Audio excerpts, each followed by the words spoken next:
বিচার ও সংস্কার ছাড়া নির্বাচন হলে দেশ আবারও পুরনো সমস্যায় ফিরবে বলে সতর্ক করেছেন প্রধান উপদেষ্টা ডক্টর মোহাম্মদ ইউনূস। সংস্কার, বিচার, নির্বাচন, জাতির প্রতি এই তিন অঙ্গীকার আদায়ে দৃঢ় সংকল্পের কথাও জানিয়েছেন তিনি। সিঙ্গাপুর ভিত্তিক চ্যানেল নিউজ এশিয়াকে দেয়া সাক্ষাৎকারে তিনি এসব কথা জানান। বিস্তারিত থাকছে বিনিয়ামিন রিপোর্টে।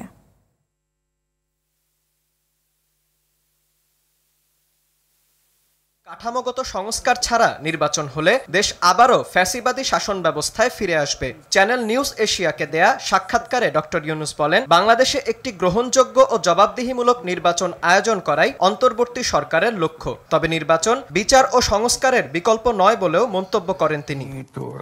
একবার ভাবুন তো, যদি আমরা নির্বাচন দিয়ে শুরু করি তাহলে আমাদের সংস্কারের প্রয়োজন নেই, বিচারের প্রয়োজন নেই, কারণ আমাদের পক্ষ থেকে নির্বাচন হলে সবকিছু শেষ হয়ে যাবে। তাহলে সবকিছু নির্বাচিতদের হাতে চলে যাবে। কল্পনা করুন, বিচার ও সংস্কার না করে আপনার নির্বাচন হয়েছে, তারপর আপনি আবার সেই পুরনো সমস্যায় ফিরে যাবেন। সাক্ষাৎকারে ভারত, চীন ও পাকিস্তানের সঙ্গে সম্পর্ক নিয়েও কথা বলেন প্রধান উপদেষ্টা। চীন ও পাকিস্তানের মতো ভারতের সঙ্গেও সুসম্পর্ক স্থাপনের প্রত্যাশার কথা জানান তিনি।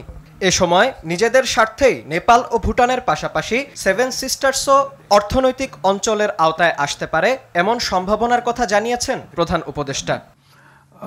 আমরা কখনো বলিনি ভারতের সাথে আমরা ভালো সম্পর্ক রাখতে চাই না। পাকিস্তান, চীনও ভারতের সঙ্গে ভালো সম্পর্ক রাখতে চায়। নেপাল এবং ভুটানকে অর্থনৈতিক অঞ্চলে আনতে পারি। ভারতের সেভেন সিস্টার্সের 7টি রাজ্য এই অর্থনৈতিক অঞ্চল হতে পারে, কারণ আমরা বঙ্গোপসাগরের মাধ্যমে একই সুবিধা ভাগ করে নিতে পারি। জুলাই অভ্যুত্থানে ক্ষমতা ছেড়ে পালিয়ে যাওয়া স্বৈরশাসক শেখ হাসিনার নিষ্ঠুরতা নিয়ে ডক্টর ইউনূস বলেন, রাস্তায় খুব কাছ থেকে মানুষ হত্যা করেছেন তিনি। তাই বাংলাদেশের পরিস্থিতি স্থিতিশীল রাখতে তাকে নিয়ে ভারতকে প্রচারণা বন্ধ রাখার আহ্বান জানিয়েছেন প্রধান উপদেষ্টা। বিনিয়ামিন, RTV।